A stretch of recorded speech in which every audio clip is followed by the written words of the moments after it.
Sziasztok! Ismét jelentkezik a BST 1924 hírmondója. Egy újabb évadot nyitottunk, nagyon sok új játékosunk van, és most őket szeretnénk bemutatni. Itt ülnek mögöttem az U21 új játékosai, akikkel nem sokára egy rövid videót fogunk forgatni, hogy honnan érkeztek, kik ők, milyen céljaik vannak, és egy picit talán tudnak majd mesélni a legutolsó Tatabánya elleni mérkőzésről. De srácok, mutatkozzatok be a kamerának!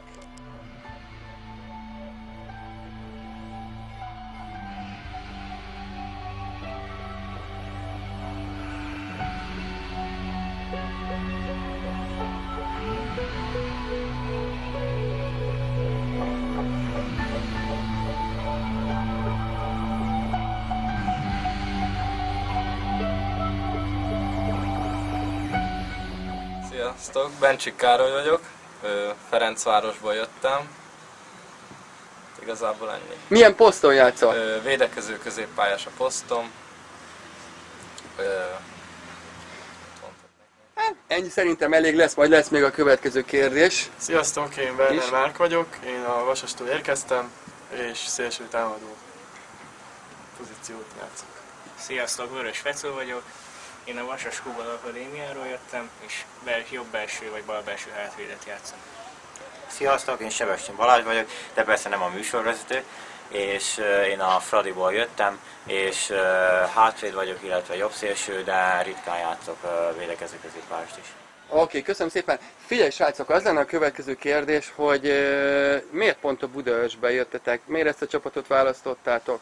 Menjünk sorban. Hát én azért, mert már tavaly is figyeltem a felnőtt csapatot, voltam pár meccsen kint, ugye majdnem feljutottak, és úgy gondolom, hogy itt több esély van arra, hogy a felnőtt csapatba játszhassak, mint mondjuk a Ferencvárosban, elég kevés fiatal játékos kerül, vagy kap lehetőséget úgymond, és úgy gondolom, hogy így előrébb léphetek a karrierembe. Tehát akkor ez kvázi annyit jelent, hogy akár te itt képzeled el a jövődet? Hát igen, akár és hogy így tehát lépcsőről lépcsőre nem szeretnék hirtelen nagyokat ugrani, nekem elég lenne az is, hogyha a felnőtt csapatba bekerülhetnék elsősorban, és akkor aztán egyre feljebb, így szépen lassan. Köszönöm szépen! Én úgy gondolom, hogy nagyon jó a budaörsi csapat. Én azért jöttem ide, mert múlt éven a bajnokságban másodikok lettek, és velük volt a rangadó az első helyért. Nagyon jó csapatuk volt akkor is, és gondolom, hogy lehet nagyon, hogy fel lehet fejlődni. Én is a felnőtt csapatot néztem, és hogy beszeretnék oda jutni egyelőre, aztán tovább vinni. U21-et nem is néztétek? 21-et is azt néztem, hogy a első-második hely az volt. Aha.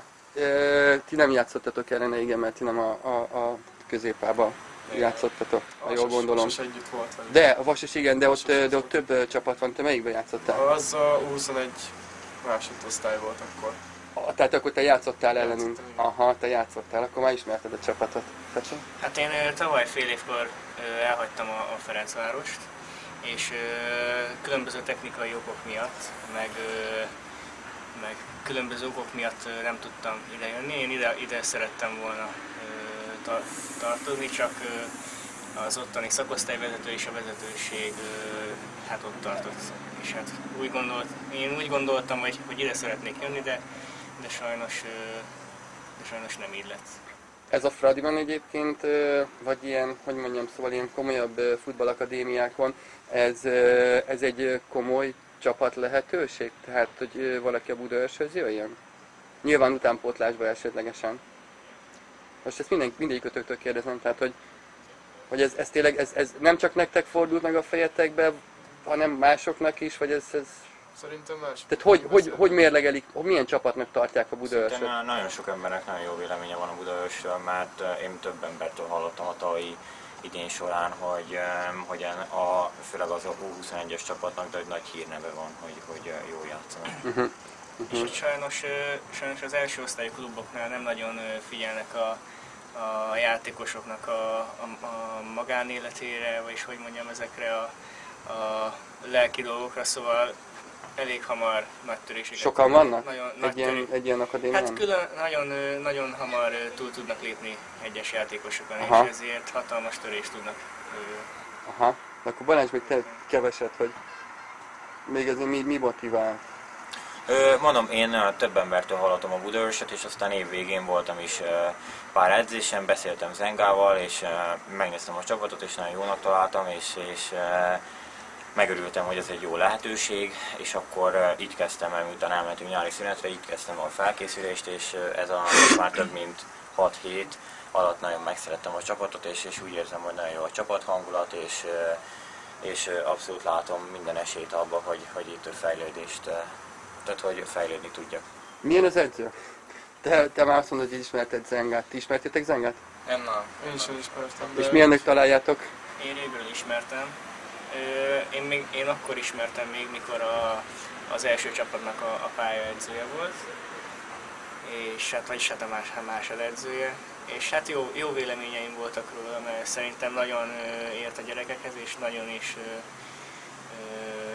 figyel a játékosoknak a lelkére, ahogyan ezt az első osztály kluboknál nem. Aha. Igen, én is egyetértek Fecóval, és azt mondom, hogy szerintem pedagógiailag is nagyon jó, illetve szakmailag is jó edző. Na, ezt jó hallani. Nem tudom, hogy láttatok-e már ilyen videót, igazából ilyenkor kell csinálni egy meccsértékelést, a legutolsót. Tudom, hogy ez egy nehéz kérdéskör, mert igen komoly zakó volt, de hát mindenen túl kell esni, és ez nem volt a legjobb időben, ez a 6-1 a Tatabánya ellen, főleg nem itthon.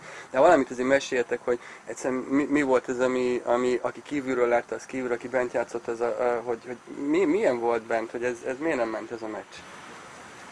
Hát sajnos. Úgy gondolom, hogy már az öltözőben úgy mentünk ki, hogy elszórakoztuk a dolgot, komolyabban lehetett volna venni egy kicsit, és aztán az 5. percben kaptunk egy piros lapot, ez nagyon rátett, de kicsit nem tudom, oda kellett volna jobban figyelni az elejétől, és akkor meg lehetett volna. Hát én kívülről néztem ugye a meccset, még a papírjaim miatt, aztán hát igazából azt nem mondanám, hogy feladtuk a meccset, de igazából szétestünk a kiállítás után, nem idegeskedések voltak a pályán, veszekedtek is, volt egy kis összeszólalkozás is, tehát szerintem ennél sokkal többre képes a csapat, most ez egy rossz nap volt.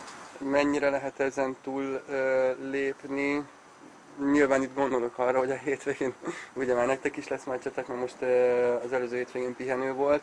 A bajnoki 4. fordulóból ugye nektek az 5-ben mentek tovább, és hát az Újpesttel fogtok játszani. Szerintem kielemeztük a meccs utáni napon az edzésen kielemeztük a meccset, megbeszéltünk és levontunk minden következtetést, és szerintem mindentől kezdve el kell felejteni, és az Újpest ellen tiszta lappal kell teljesen játszani. Akkor ez azt jelenti, hogy már Újpest ellen elfelejtjük ezt a rossz emléket, és egy jó mérkőzést fogunk látni?